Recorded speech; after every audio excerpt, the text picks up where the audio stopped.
Thank you so much for your patience. We're going to go ahead and kick the session off.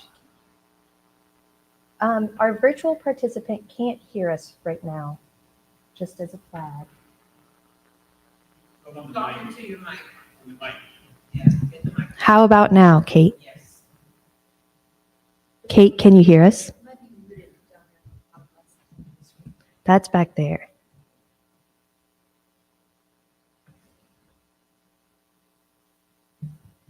Yeah, I think just.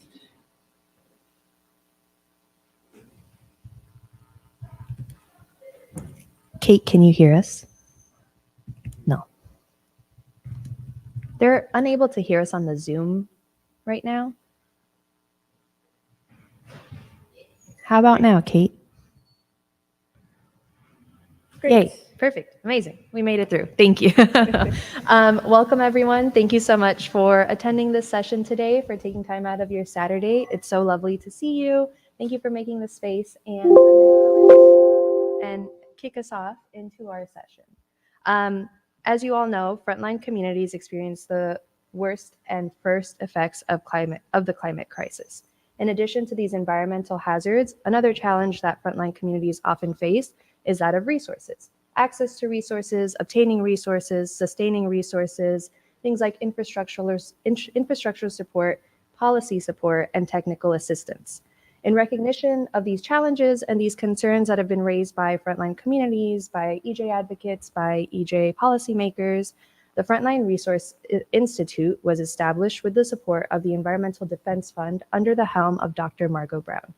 FREE, Frontline Resource Institute, is structured as a strategic intermediary organization, which supports communities by providing them with direct funds, by acting as a resource hub, and by creating opportunities for technical assistance and organizational support. FREE staff have worked with researchers from KTLN to inform the organization's strategy and to conduct a systems analysis. In this session, I'd love to introduce you to three incredible people. Right now, there are two in the room. There will be a third eventually, who have helped to shape and build the Frontline Resource Institute. We have Rachel Marston here as our Community Capacity Fellow and FREE's managing staff, who will walk us through an overview of what the Institute is, a lot of the history and background that went to developing it out, its purpose, programs, strategy, and the current impacts that we're seeing. Dr. Kate Turner on the line, who you're seeing on screen, is from KTLN, and she will discuss the methods behind the needs and systems analysis that the KTLN team conducted. And finally, eventually, we'll be joined by the Honorable Bernice Miller-Travis, who will help to give us a bit of context about the history of the environmental justice movement, the issues of capacity building, and how FREE fits into the equation. And with that, I'm going to go ahead and kick it over to Rachel. Fantastic. Introduce yourself. Sorry, I should have mentioned that. Yes, thank you. I'm Rachel Marston. I work for Environmental Defense Fund, as we said, but I really work for the Frontline Resource Institute. That's what all of my heart and soul has been poured into over the past 2 years, bringing it from the idea that Dr. Margot Brown had when she first started at EDF to really leverage EDF's power, privilege, connections in the environmental space and create something to start redistributing some of those resources to the front lines essentially, bringing that idea into reality. And Kate, you want to go ahead and introduce yourself as well? Yeah, just a sound check. Can y'all hear me? Yes. Okay. Great. So my name's Caitlin Turner. I have a couple of different research hats that I wear.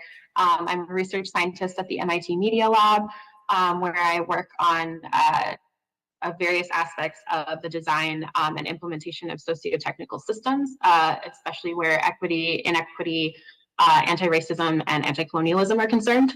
And I also am the founder and principal of a small consulting company called KTLN Consulting. And in that capacity, I work with organizations like EDF as well as CBOs to advance some of that type of work as well. Yeah, that's me. And Vernice can introduce herself when she arrives, but she has also been integral to this process of building the Frontline Resource Institute from the inception. Her and Dr. Brown have worked very, very closely to make this a successful enterprise. And her reputation precedes her, so I'm sure many of you in the room are familiar with her, but we'll definitely give her a chance to introduce herself when she gets here. And with that, I'm going to go ahead and kick off the slide share on this computer. This computer, yes. I see. Do I have to log into the Zoom?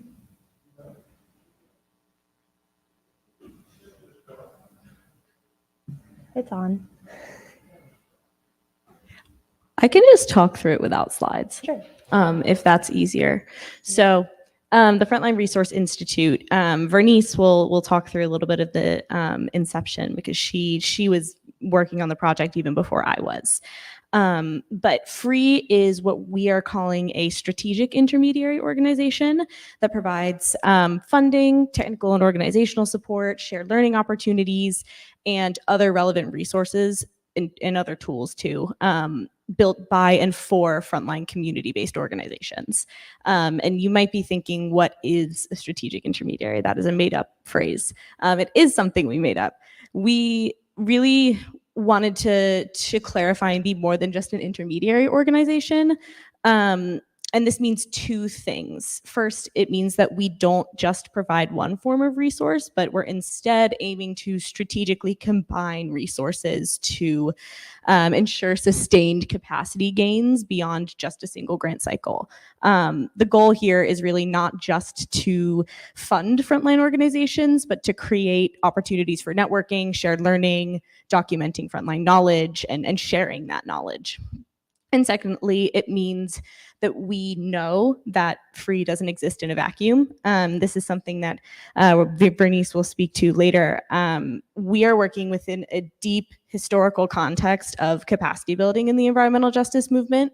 There's a ton of intermediaries and capacity builders coming up now, especially with all of the federal funding rolling out. But the movement has been talking about this for decades. And so we are trying to incorporate those lessons learned, make sure that we're not reinventing the wheel and making mistakes that have been already made. And we're also very aware that we're working within a network of other intermediaries and trying to, rather than compete with other folks, really weave a network of people and build off of the efforts that others are doing, building partnerships and seeing ourselves as a convener. Next slide, please. But we didn't land on this concept in a day. And as many of you are thinking, what does EDF, what space does EDF have to develop this kind of concept? And we don't. And that's why we have our conceptual committee. This is something that Dr. Brown and Vernice really, from the beginning of FREE, convened this group of 11 folks, some of them you may know, some of them you may not, from around the country to vet, create, and guide the concept of what FREE is. So they make the decisions, they define the strategy, and we create it based on those guidelines. It's a really collaborative process as well, and they're really helping us build FREE from the ground up. We've convened them for the past a little bit over a year and a half.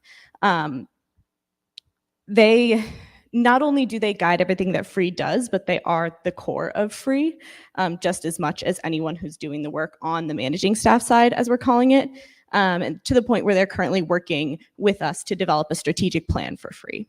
I also just want to say that FREE is a very nascent organization. It's currently kind of a little startup within EDF, I like to think of it, and the goal is to spin it off as its own organization when it's ready, to be something sustainable, to really be an institution for the environmental justice movement. Next slide, please. So with the conceptual committee, we landed on these three pillars. These may shift a little bit. We may add some things during our strategic planning processes, but these are the fundamental pieces of what FREE has currently worked around. Shared learning, technical assistance, and funding and development. In each box under the initial title slides represents a part of FREE's programming under each core service pillar. So under shared learning, our primary goal is to document the knowledge of the environmental justice movement, not in an extractive way, but in the way that people are wanting knowledge to be shared. And we're looking to do this in 3 ways: through an open source resource hub that we're actively building, convening and networking opportunities, starting with our grantees, and through training opportunities like our grant writing trainings in partnership with Writing for Green. Under the funding and development arm, we work in 2 major areas. So we do direct funding, we provide funds, and we are working to provide another range of services to assist people through the grant application process that are really driven by our partnerships with Writing for Green and Nakodo. I don't know if any of you tuned into their presentation on Tuesday, but it was a wonderful description of their services, so I highly encourage you to watch the recording back. They're great. Great partners. And that funding, the direct funding we provide, is through our collective action fund at the Tides Foundation. The technical assistance arm is still under development. It's taking a lot more time to really make sure we do that work right. So it'll likely take some time piloting before doing an official launch, and really working to identify partners who are doing good work in the technical assistance space to connect members of FREE's network, and also working with the TIC-TACs, knowing that the TIC-TACs have emerged as an incredibly important piece of the technical assistance landscape here in the US. Next slide, please. So even though we are a very young entity, we're still in the growth stage. We've had some key successes in the last year and a half under our core pillars. We completed a successful grant cycle in March 2023. We gave over $1 million to 13 frontline organizations under 2 tracks. The first track was focused on organizational strategy development. That was something that we heard from our conceptual committee, that no one ever gets funding to plan. No one ever gets funding to strategize. The second track was more broadly defined organizational capacity as defined by individual organizations. Secondly, as I mentioned in the prior slide, our work with Writing for Green and Nakodo, and our work really building these partnerships and promoting the good work that others are doing, these have been huge milestones over the past year. Nakodo will be, I'll just give a quick overview of those 2.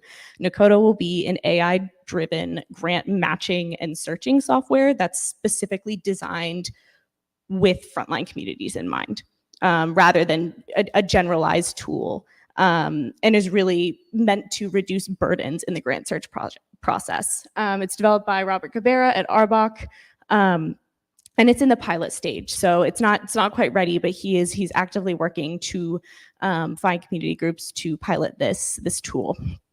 And our partnership with Writing for Green tackles another part of the grant process, which is the grant writing process.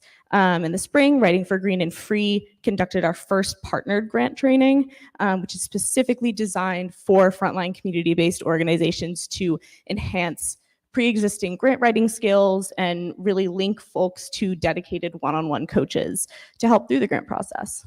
As Dr. Wilson said in Thursday's opening plenary, Writing for Green and FREE will be working with the Region 3 TIC-TAC on this front, which is very exciting. And lastly, we completed a needs and priorities assessment for community-based organizations in our network, really thinking about ensuring that our work is grounded in the needs of what our network is saying, not what we think is needed, not what EDF thinks is needed, but what we are hearing with our ear to the ground. Next slide, please.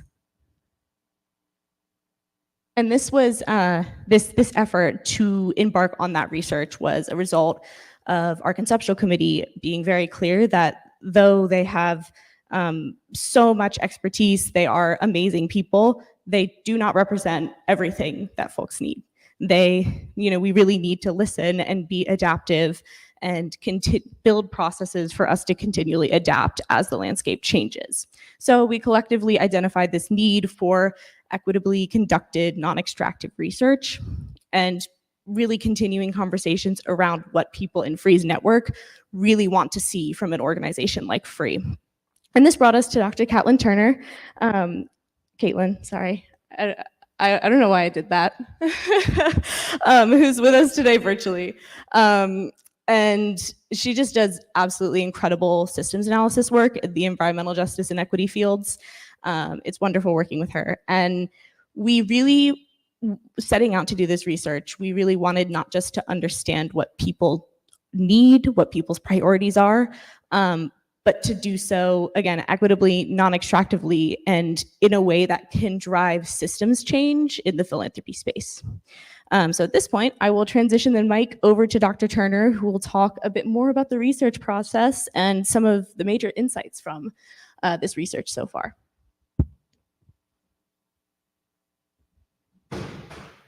Okay, mic check again. You all can still hear me? Yes. Let me know. Yes. Okay, great. Thank you so much, Rachel. That was a really great intro. And it's been a pleasure working with you and continuing to work with you on this project. And I will just say that Rachel's leadership has been really pivotal to the success of this research, as well as the organizational parts of FREE. And so I'm really happy to share a bit of the summary of our research that we've been doing. But Rachel, please feel free to chime in as well if you see me missing something. So the needs and priorities assessment. I'm trying to advance the slide. Okay. So the needs and priorities assessment is aiming to use FREE as a case study to learn both from grantees in terms of and actually not just grantees and the broader network of people who might access FREE in terms of what their needs are, what their priorities are. And it's also aiming to understand how FREE as an organization is unique in terms of an intermediary organization, and what lessons there are for potentially other organizations looking to make a similar type of impact. So there were, again, three research, major research motivations.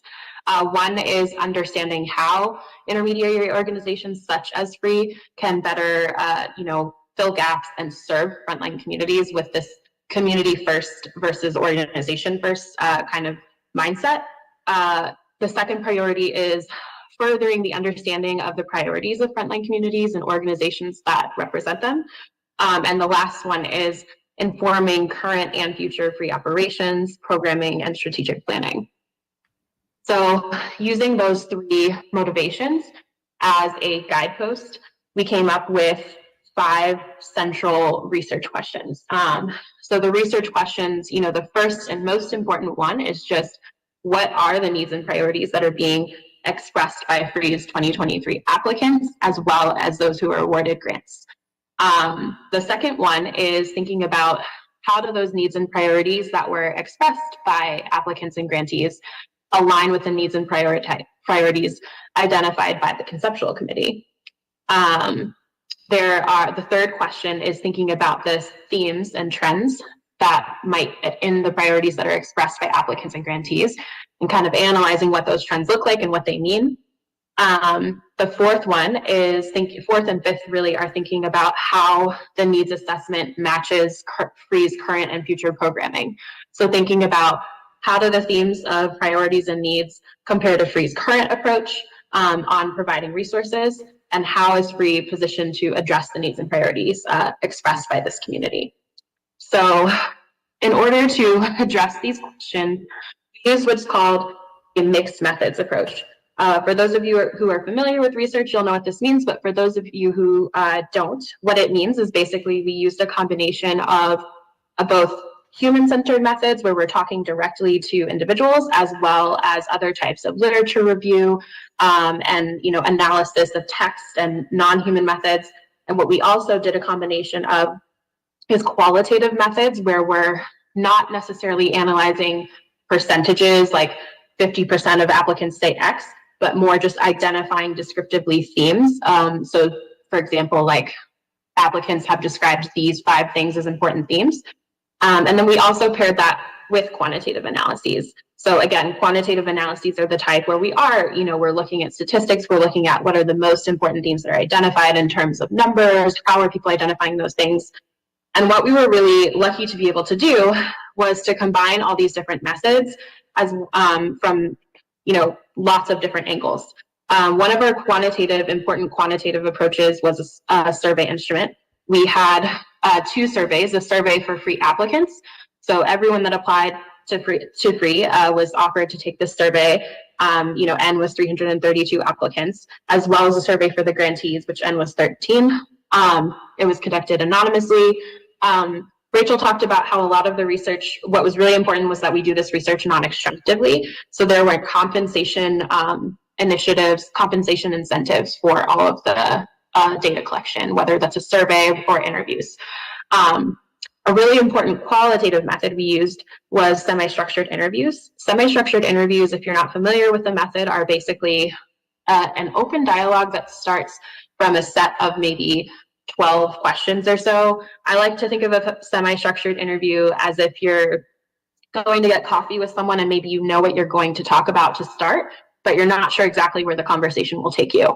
And so that's kind of the methodology of a semi-structured interview.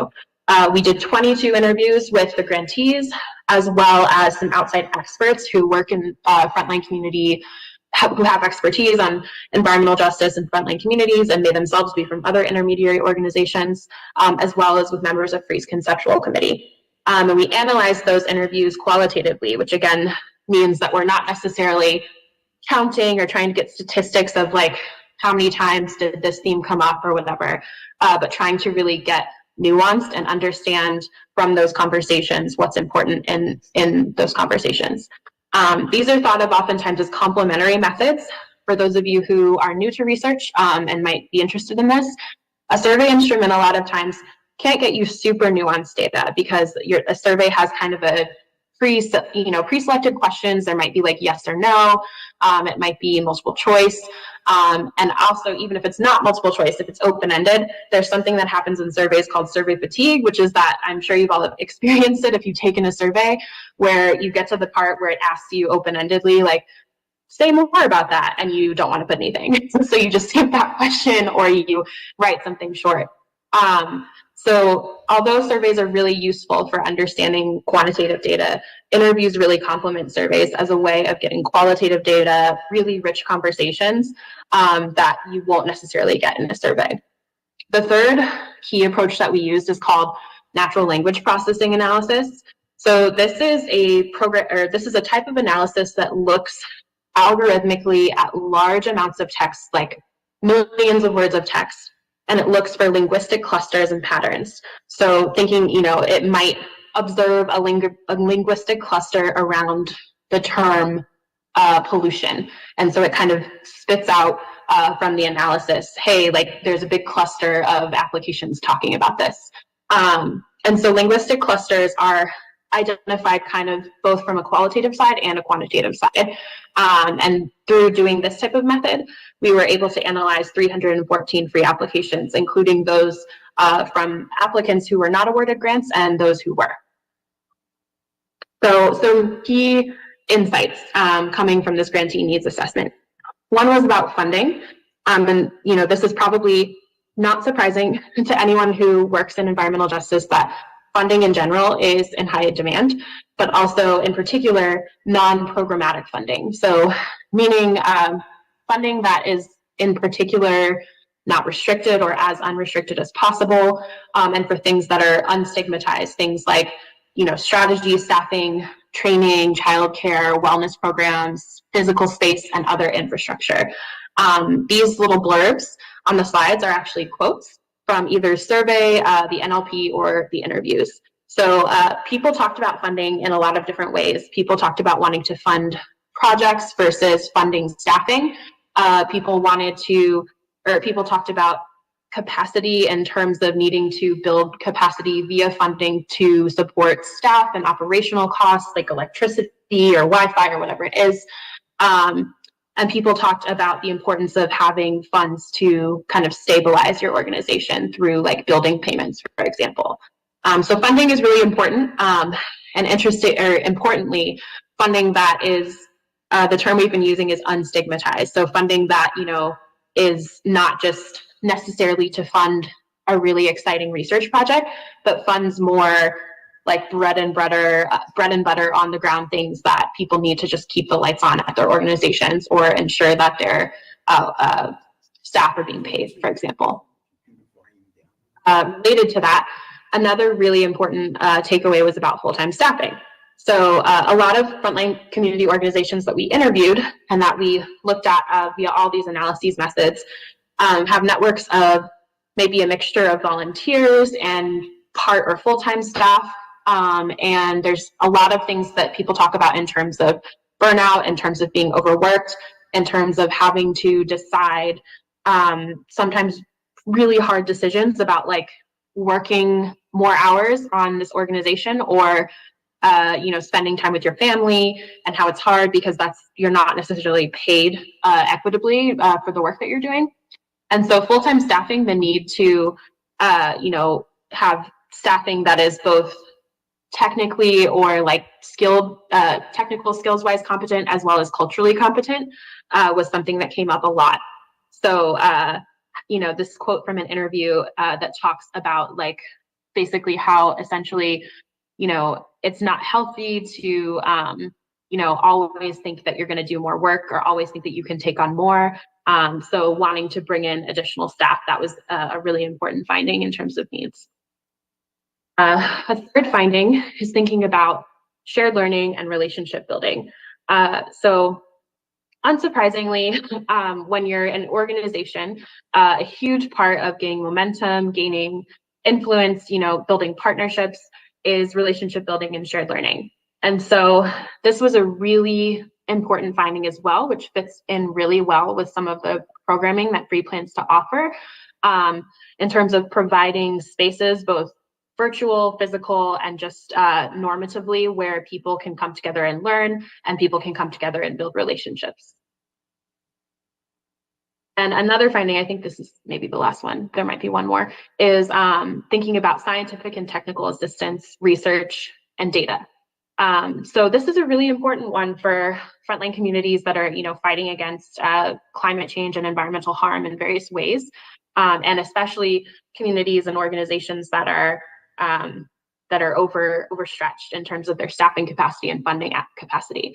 So a key needs or priority for organizations was discussing having access to technical experts, whether that's lawyers, scientists, administrative workers, and data scientists, whatever might be appropriate for a given problem. So that was a really important thing in terms of organizational capacity building. So based on, there were a lot more findings than that, and there will be a report and publication that is more public that you guys can, all look at once it's out. I'm sure we'll keep in touch and make sure that people have access to the report and publication once it's out. But there were 4 key recommendations that came from all of this work. They were thinking about unrestricted, unstigmatized funding, relationship building and shared learning, co-learning and reciprocal relationships, and centering anti-colonial and anti-racist values. So I'll talk a little bit about what each of those recommendations mean. So the key takeaway first, as I said earlier, was thinking about providing unrestricted and unstigmatized funding. And to me, actually, the keyword here is unstigmatized. So a lot of organizations talked about the reality of, for example, living in, maybe your organization is centered in a community where it's very rural and there's not reliable access right now to Wi-Fi. And so, or maybe you're relying on satellite Wi-Fi. So some sort of unstigmatized funding might be funding that organization could use to get a better Wi-Fi situation set up. A lot of organizations are less likely to fund that kind of thing because it's not a research project or it's not like a kind of a flashy initiative. Again, it's more this like bread and butter funding. Another example of unstigmatized funding that people talked about was a lot of our organizations that we interviewed were led by women who had family care responsibilities as well as professional responsibilities. So people talked about, a cost of being in an organization like this is, for example, finding childcare or finding reliable childcare. And so unstigmatized funding means funding that you can use for things like that, to live your life or conduct your organization with dignity and autonomy, without this sort of relic of paternalism and sort of like we know best that often comes with a lot of big funders. The key takeaway, second takeaway, is thinking about shared learning and relationship building. We talked about this earlier, I mentioned it earlier, but just the idea that having shared learning as a way for people and organizations to come together, learn about each other's communities, learn about different technical skills, learn about different organizational capacity building skills, but also just to build relationships, that was a very important recommendation for FREE's programming in the future and other intermediary organizations. This was a really important takeaway that I want to focus on a little bit, which is this idea of co-learning and reciprocal relationships.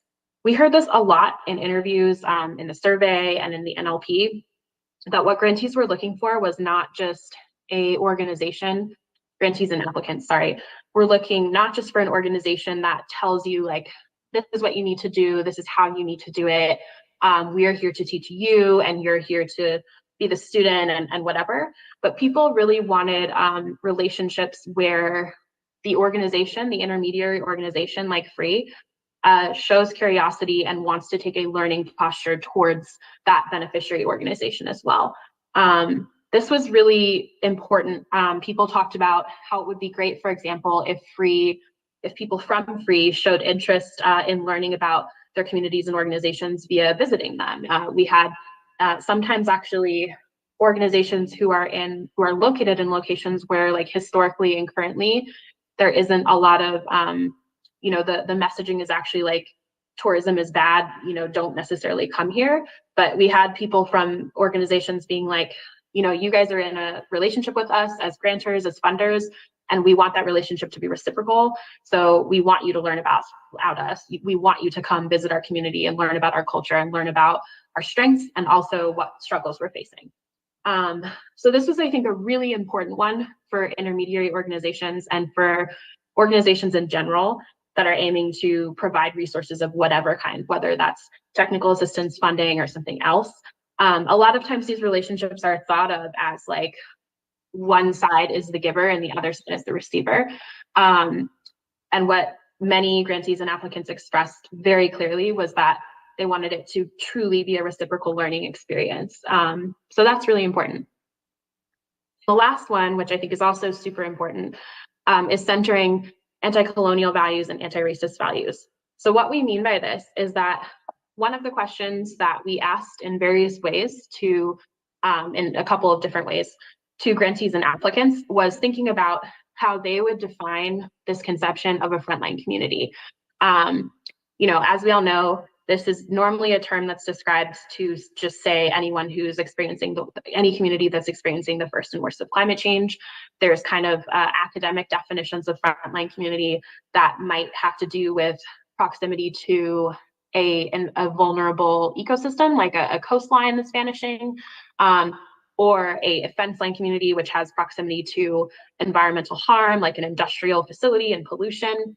And what's interesting is that a lot of folks that we interviewed and that we talked to said that for them, the most important definitions or principles of what makes a frontline community are communities that first and foremost are actually fighting to not assimilate. So communities that are not trying to just assimilate into whatever the mainstream like US conception of what the purpose for that community should be.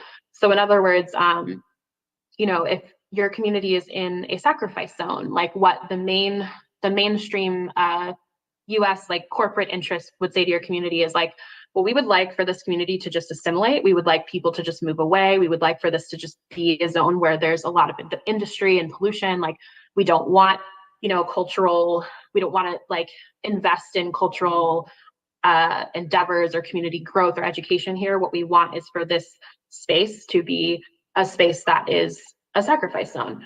And so the definition of a frontline community there would be like, well, no, we are a community that is resisting what this, oppressive culture wants for us. So whether that's sometimes it's from a racial perspective, the community that's experiencing anti-Black racism, where a lot of times there's, not necessarily any understanding about the importance of that community and those community practices. This comes up particularly with indigenous nations and tribes as well, where that assimilative expectation is just that you leave your indigeneity at the door, you leave your culture at the door, and that it's not the job of the US or of businesses or of organizations to support you in retaining your culture. So this definition of like communities that are trying to retain what makes them unique culturally, ethnically, racially, whatever it is, historically, that's a really important definition of a frontline community to center. And that in doing so, we start to think about how we can center values of anti-colonialism and anti-racism within providing for frontline communities. So I think that relates a lot to, for example, this co-learning principle of like, it's not just a giver and receiver, but everyone has something to learn from each other, and it should be a reciprocal relationship. Also, this getting away from an expectation that sometimes, sometimes large funders have of kind of assimilation or of paternalism or whatever that looks like. So that's a really important ask that we thought was important to highlight in the study. So I'm going to turn it back to Rachel, right? Yes, and I'm just gonna very quickly say, welcome, Vernice. Thank you for joining us. We're so happy to have you. Where we're going with this and what we're doing in the future. I mentioned our strategic planning process. All of this is becoming baked into the strategic plan for free. And that is why at this stage, we did such a deep analysis, because this needs to be built into the values, built into the core of this organization, especially when it's supported, as EDF is building this, we have to make sure that we instill these strong values into the core for when it becomes its own organization. So that's the future. That's what we'll be working on and really stabilizing. We are hoping to do another grant cycle in 24. So that will be exciting as well. But rather than talking more about the future, I want to go back to the context of where free is in all of this. As I said earlier, we, and in a lot of these research findings as well, all of this stuff has been talked about for decades in the environmental justice movement. And Vernice has been such a part of that. And this panel wouldn't be complete without hearing you speak to capacity building and your experiences with capacity building in the EJ movement and how it brought you to working on free. What an intro, huh? Good afternoon, everybody. I'm sorry I am so late.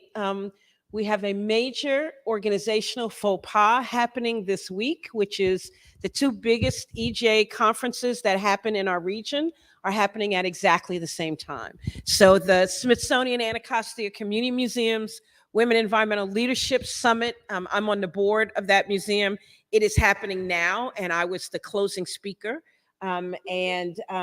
I have to take 100% responsibility for the faux pas because I'm on the planning of both of the conferences, this conference and that conference. So somebody didn't raise their hand and say, I think the dates are at the same time and we might want to shift one of them. So Dr. Wilson is not happy.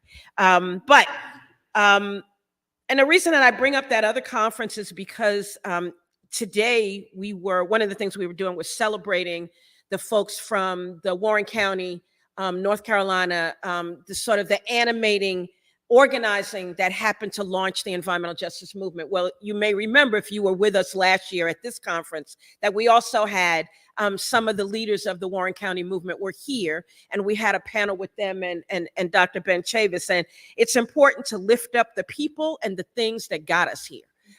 They are an organization of grassroots folks, mostly faith-based folks, who mobilized in their community to fight the siting of a PCB landfill. They were saying today that they had about a total of about $750 over the course of their 5-year organizing campaign. And that was money that people donated to them on the side, right? And most of it, they used to get people out of jail who were organizing. So one of the things I always had in my mind in my work, and some of you may know that I'm also the co-founder of a community-based organization in New York, We Act for Environmental Justice. And I remember for the first, let's see, from 1985 until 1994, we had a total income of $8,500. And the first 5,000 of that was, y'all remember Amway? So Amway did a series of ads in Black publications around environmental leaders, and they asked if they could profile me. And they ran an ad in Ebony magazine, and you know my mother kept that Ebony magazine when she died. I found that Ebony magazine, right? And they gave us $5,000. And so that was the first $5,000 that we got. And then we got another $3,500 grant from some funder in New York City. But we did all that work and all that organizing and all that mobilizing with zero income. Zero income. So fortunately, Peggy Shepard, the other co-founder, had a really good job. I had a really good job with a really good copy machine. And I just want to give a shout out to the Center for Constitutional Rights, because they made copies of every flyer we ever did, and everything we ever did was made on those copy machines. But that is no way to build a movement, is the point that I'm trying to make here. Hand to mouth organizing is no way to build a movement. If you look at the trajectory of the mainstream environmental organizations, EDF as one. I see my dear friend Kim Gaddy in the audience from Newark, New Jersey. Kim and I are part of Clean Water Action. Kim is our National Environmental Justice Coordinator, as well as one of our lead program staff in the state of New Jersey. But we're a little different because we're really grassroots mobilization. But most of the green groups were getting significant sums of money from foundations, from donors. I remember when I worked at the Natural Resources Defense Council, one day somebody gave us an anonymous donation of $1 million. And I thought I was going to lose my mind, because if I give you $100, you better put my name on everything you got, right? I want to see it on a flyer. I want to see it in 14-point type. I want to see it. Somebody gave us $1 million anonymously. And it just always stuck in my mind. What could we do if we had the resources that would really enable us to do the kinds of organizational development, growth, mobilization, research, strategic organizing, policy campaigns? What would we do as a social movement if we actually had the financial resources to meet the moment and to meet the vision that we had for ourselves? And that hardly ever happened. So in 2000, the Ford Foundation launched its first ever environmental justice grant making program in the Community and Resource Development Unit of the foundation, which was part of the overall assets and community building part of the foundation. And I had sent all kinds of people into the process. I had sent them the resumes of all kinds of people. Hire this person, hire that person, hire this person. And they passed on all those people. And then they turned to me. And they said, well, why don't you take the job? And I said, well, two reasons. One, I just got married 2 years ago.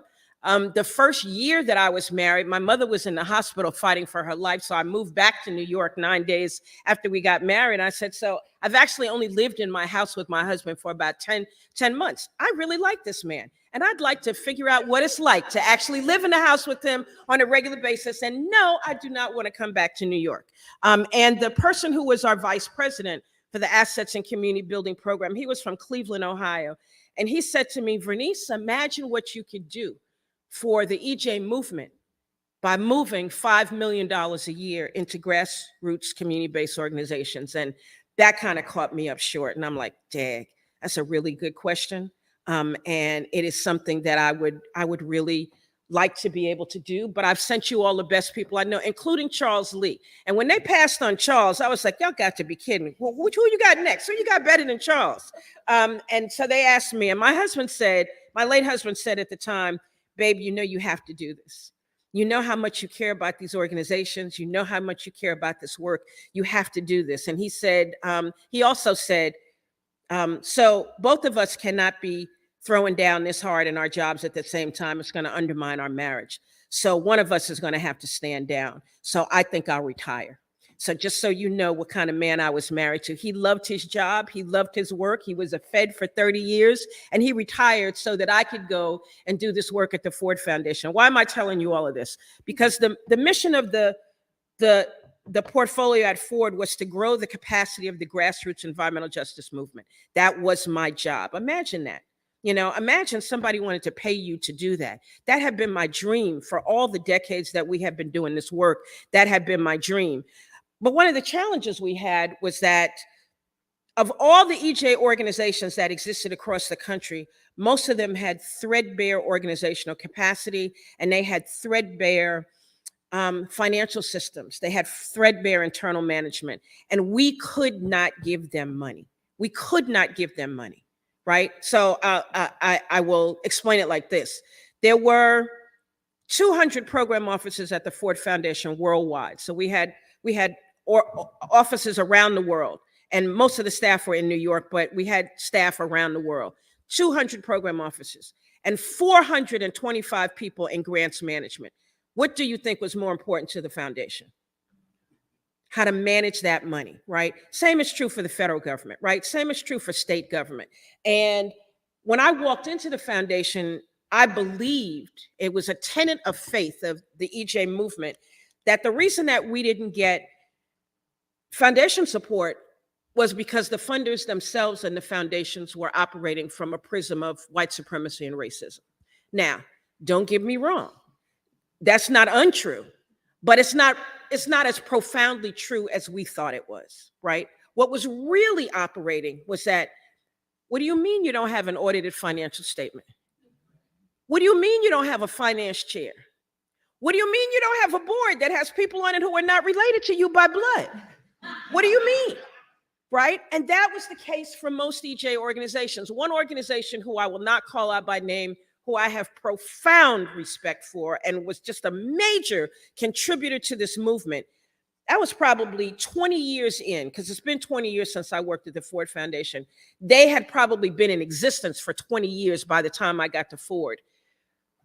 They did not have their own 501c3. They used an intermediary that did all of their stuff. And I'm like, you have got to be kidding me. So it became my mission to make sure that they had the organizational capacity to be able to be competitive in any space where they were trying to raise money, trying to raise their profile, trying to move policy. It was imperative that the movement itself grow its capacity. So that's what I focused on. And I tell you all of that because you would think that doing that 20 years ago would mean that the field as a whole is in a much better position financially. It is not, right? There are some organizations like West Harlem Environmental Action, I'm honored and proud to say, that are raising truckloads of money. We could not imagine when we started raising the kind of money that we've been able to raise now. But most EJ organizations are not in that lane, right? And they still are considered a marginal investment by funders, and especially by the federal government. So it's one thing to receive a grant from a foundation and not do exactly what you say you're going to do. A foundation can roll with that, but the federal government cannot, right? So if you misappropriate federal money, not only will you never get a grant from them again, you will lose your 501c3 designation, and you will not be able to function, right? So it's really important, this financial management thing. And I remember EJ people saying to me, Ikra, that, well, if we do what you say, Vernice, we'll lose our grassroots cred. I said, if you do what I say, you'll actually be able to pay yourself. How about that? You'll actually be able to have vacation, paid vacation. How about that? Health insurance. How about that? I cannot tell you how many EJ folks left this earth before their time because they developed an illness, and one, they wouldn't go to the hospital to figure out what was wrong with them, even though they knew something was wrong with them, because they had no health insurance. The most significant person I'll raise up in this capacity is the great Damu Smith. He was on a study trip with Black Voices for Peace in Palestine and Israel and got really ill and had to be medevaced back home. He went to Sibley Hospital. They took him from the airport to Sibley Hospital. And when they did the original workup on him, he had end-stage colon cancer. Now, do you think he didn't know he was sick? His father died from colon cancer at the age of 53. Do you think he didn't know he was sick? He did not have health insurance. And that was true for so many EJ organizations. So when Margot joined EDF, she had this idea that she wanted to leverage the extraordinary financial position that EDF is in. And EDF is in an extraordinary financial position, trust and believe. And Margot said, well, what if we tried to leverage the status of the Environmental Defense Fund and their relationship with funders to raise money for grassroots and frontline EJ organizations? And at first I'm like, people are not going to want to roll with the money rolling through EDF, right? We got over it. And within 9 months of Margot getting the EDF, she came to EDF from EPA. She had raised $2.2 million. People were throwing money at her. This is such a great idea, what you want to do, right? We could have a whole nother session and conversation about how come they weren't throwing money at the groups directly themselves. That's a whole nother conversation and a legitimate conversation. But you can be in that position and you can say, how can I leverage the resources, the support, the history, the reputation of the organization that I'm at to serve the purposes and the needs for people on the front line who can't get through that door themselves. And so she kicked that door in and raised $2.2 million like that. And as she's doing that, she said, but the decision-making about where the money goes cannot be left up to EDF or EDF staff or EDF leadership. There's got to be a grouping of grassroots folks themselves and leaders who are informing what we do with this money and how we spend it. And I'm sure Rachel has already explained this to you. But we did that, and we have this conceptual committee, and the conceptual committee is formed of grassroots leaders that cross the whole age spectrum, the geographic spectrum, the gender spectrum. It's a very diverse group of people, some old heads or OGs, as somebody called my friend Veronica Edie at a meeting the other day. They called Veronica an OG, and she said, I'll take it. I'm an OG, I'll take it. And there's some very new people, some very young folk on that. And we are working together to figure out what to do. And so Margot hired Metropolitan Group, where I work, and serve as the executive vice president for environmental and social justice. She hired us to help them first undertake a strategic plan for the environment and what's the program area? Justice and equity. Justice and equity, to do a strategic plan for them. But before we did that, we did a strategic plan for EDF on environmental justice, right? So we had done that first. And then Margot joined, and then we did this piece. Because she wanted to figure out institutionally, where does this work live? How is it a part of the institution? What kind of support does the institution give to sustain this work? It can't just be the flavor of the moment. Just because President Biden is hot on environmental justice, you know, that's gonna come and go, right? In 5 years, President Biden is not gonna be president anymore. What then happens, right? When the attention is not on environmental justice at the federal level as it is right now, how do you sustain that work? And so she wanted to make sure that the institution had a full-throated commitment to this work, but was standing to the side, not in the front of. That's a powerful thing, because I've not really seen green groups be able to do that really well, right? I see folks trying to figure it out. Adrian Hollis and Mustafa Ali are trying to figure it out at the National Wildlife Federation. There's a team of folks trying to figure it out at NRDC. There are other green groups that are struggling with this, but sometimes you first have to struggle with who are you? What is your culture? And is your culture one that perpetuates white supremacy? And you know people don't like to talk about that. But it's a fact in the EJ, in the environment and conservation arena, it's a fact. So Margot's navigating all of those threads to try and do this work and do it with integrity. And we have been their partners in trying to move this forward. So the first round of grant making, $1 million freaking dollars to grassroots organizations, 300 applications, right like that. And I don't think we did that big an outreach to say that the money was available. 300 applications just like that, because finding capacity building money is still a hard thing to do, right? So this is for EDF, this is a major departure. So let me make this the last thing I say. So having worked at the Natural Resources Defense Council for many years as their first director of environmental justice, EDF was one of our closest allies. So EDF and NRDC, and there's one other organization, I can't remember which ones, but I can't remember which one is the third organization, National Environmental Organization, but the three organizations started together, and they were started by a group of friends that worked in the U.S. Attorney's Office in New York State and New York City together, doing environmental work, some of the original environmental litigation in New York State in the early 70s. And in doing that work, and with the new legislation coming online, the Clean Water Act, the Clean Air Act, CERCLA, et cetera, they said, you know, we need to build organizations that could move this work. Clean Water Action was another one of them, but I don't think they were in this conversation. And so they went to the Ford Foundation, and they said to the Ford Foundation, we want to do this. And the Ford Foundation said, this is great.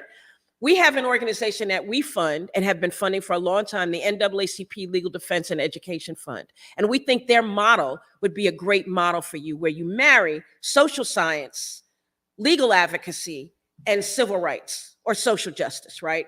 And they said, we like that social science, legal advocacy piece, but the social justice piece is not for us. That's not our lane, right? And this is the big donor saying, you know, we are prepared to fund you, but we think this model of the NAACP Legal Defense Fund is really going to help you move forward. And they said, we like two of the things they do, but the third thing they do, that racial justice, social justice piece, that ain't our lane, right? And they rejected it right out of hand. The foundation still funded them.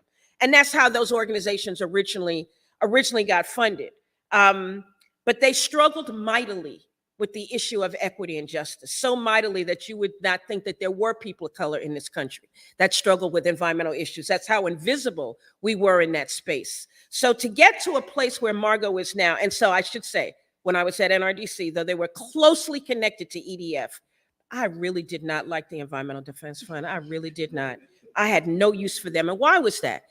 Because their organizing principle was that you could solve every environmental problem through some kind of market-based mechanism. You cannot solve racism through a market-based mechanism. It's the market that is creating and driving the racism, right? So I don't know how you get from A to B to C if A is your organizing principle. So I'm like, yeah, I'm not rolling with that. And then my colleague and co-founder of WEAC, Peggy Shepard, joins the board of EDF. And I say to Peggy for years, what the hell for? What are you doing on that board? What are they doing for you? Well, Peggy said, you need to make some space for Margot Brown. Not that you need to hire Margot. Once she got hired, you need to make some space for Margot. And I want to make sure that I support her in everything that she does, right? It's important. If you happen to serve on the board of an organization and you see the staff trying to move in a different direction, you have to support the staff. Right? And you have to let the leadership of the organization know that that's why you're on the board. And so that's what Peggy does on that board. And I'm still saying to her, not now, but up until about 2 years ago, I just don't get it. I don't get why you spending time on that board. I don't get it until Margot got there. And then they started moving in a completely different direction. And I see her having Margot's back 100% and supporting the work that they do. It makes such a big difference. But Peggy knows, because she's built a grassroots organization, what it was like to function without resource, what it was like to function without people believing that you had the capacity to do what you needed to do. So this is an important moment. This is an important moment in the evolution of EDF. It will be interesting to see where this goes, but I know that Fred Krupp, their executive director or CEO, is 100% invested in and supportive of this effort. If you could develop these relationships between mainstream environmental organizations and grassroots environmental justice groups and other grassroots social movements, where they would leverage their resources and their influence to be pass-throughs or to leverage that resource to go to other folks, it would be a game changer. It would be a game changer. Instead of closing in and keeping the gates unlock the gate, throw the doors open, hold the gate open, because there'll be people who will be always trying to close that gate, right? Hold the gate open so other people can get through and other people can get that access. And so that's what Margot and her team, this is two parts of her very, very, very effective team, have been trying to do. And it has been our pleasure to be their partners in this journey. And it has been a very, very, very amazing journey. So we had our first in-person meeting after 2 years of putting this in place 2 weeks ago, 3 weeks ago, 2 weeks ago. And we've struggled with every dimension of this work. We've examined every dimension of this work. We've been every word that we've ever written down. We've debated everything that we've ever done. We've developed our organizing principles, but we had to debate that for 6 months, right? I mean, everything takes a long time. And it's not usually how the big green groups roll, right? They see a problem, they identify what the strategy is, bam, they go for it. This has taken us 2 years to get to this moment, but here we are. $1 million in grant making, staffing. Originally, it was Margot, then it was Margot and Ikra, then it was Margot and Ikra and Rachel. And now how many people are on your team? 20 people on this equity and justice team, right? So they're building an institutional space, but they're also teaching the organization how to work in principal partnership with frontline, grassroots, EJ, and indigenous communities. And that, to me, is worth millions, because I've been trying to teach this whole field that for the last 40 years. And we're having some breakthrough moments now, and this is one of those breakthrough moments.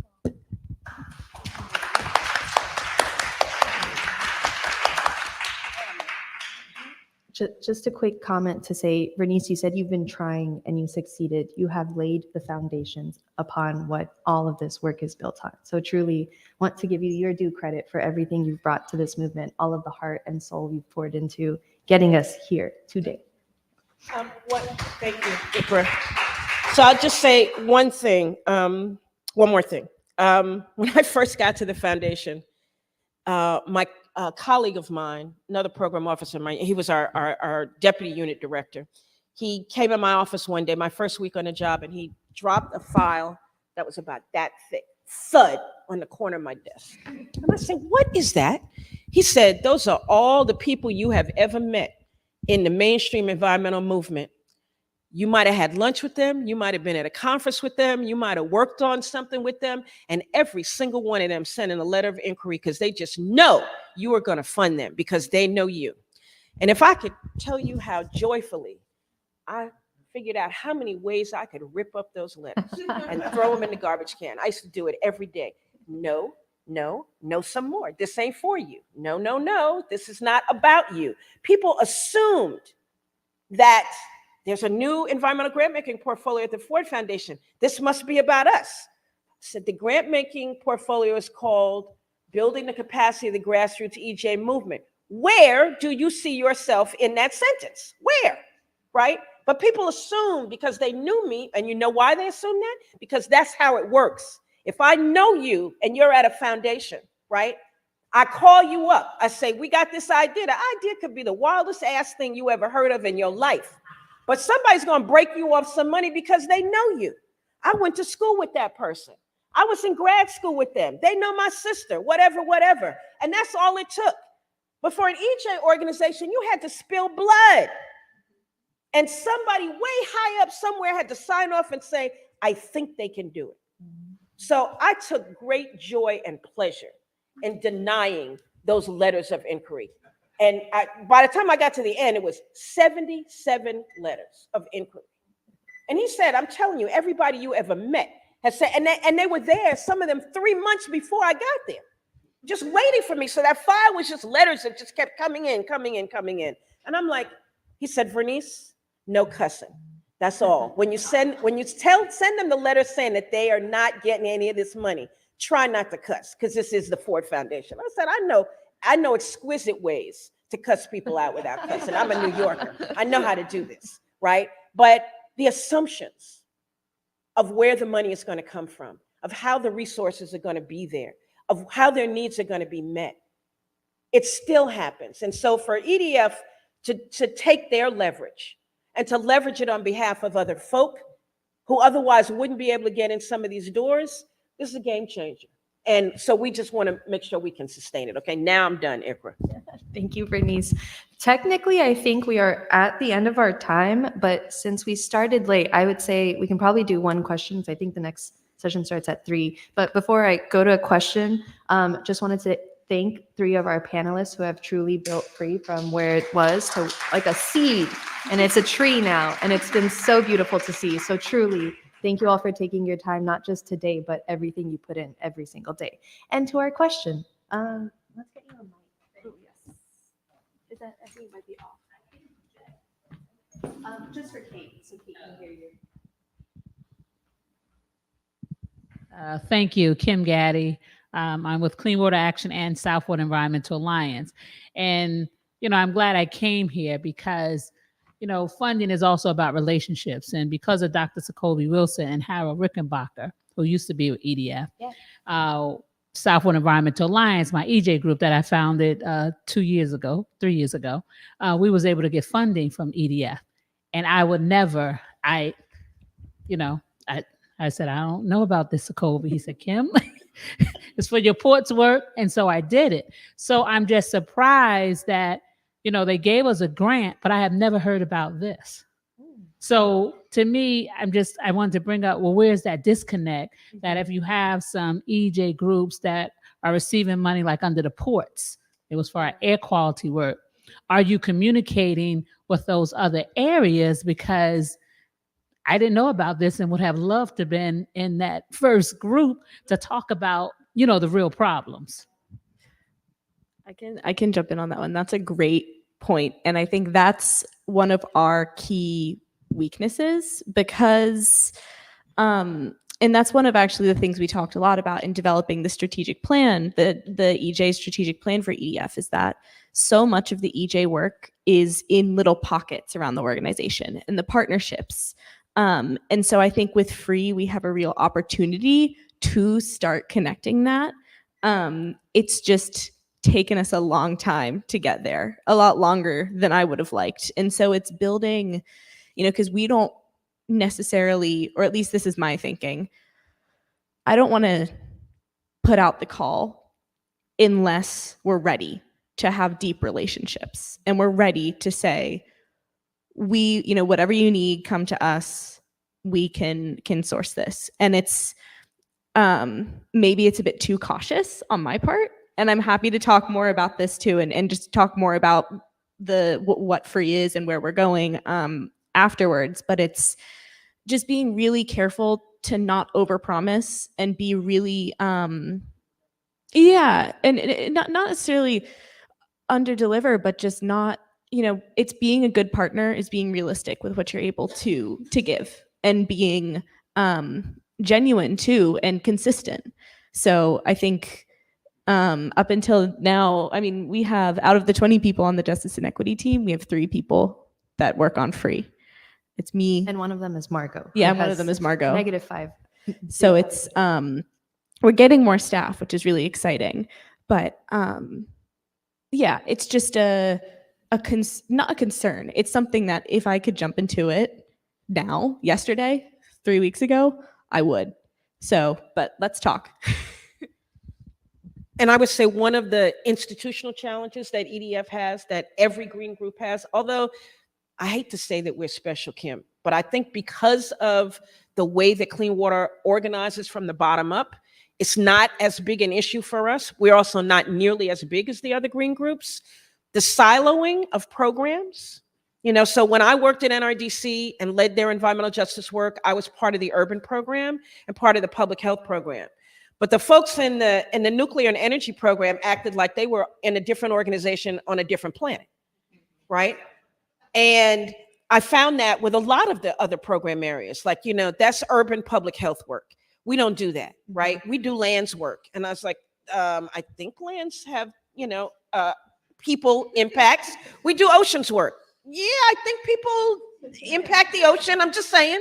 And it was the hardest thing for me to get other program areas at NRDC to align with what we were trying to do. Now, today, 25 years later, they are in a much different place and in a much better place and a much more integrated place. But that siloed effect of programmatic areas within the green groups, I think keeps them, from being as effective as they could, if only amongst themselves. They talk about strategies that are working, like that ports work is jumping, right?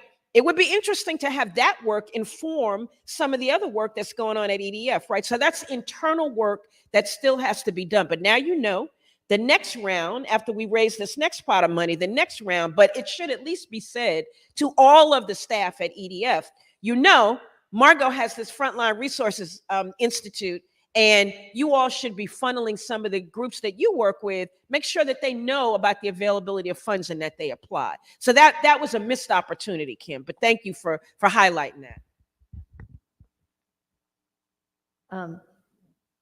I think we are done for the day. But Sorry, everyone. thank you all so much for your time, truly. And I'm sure, not to offer our three panelists up, but I'm sure if you have extra questions, you can probably hop on over to them and they'd be happy to talk to you.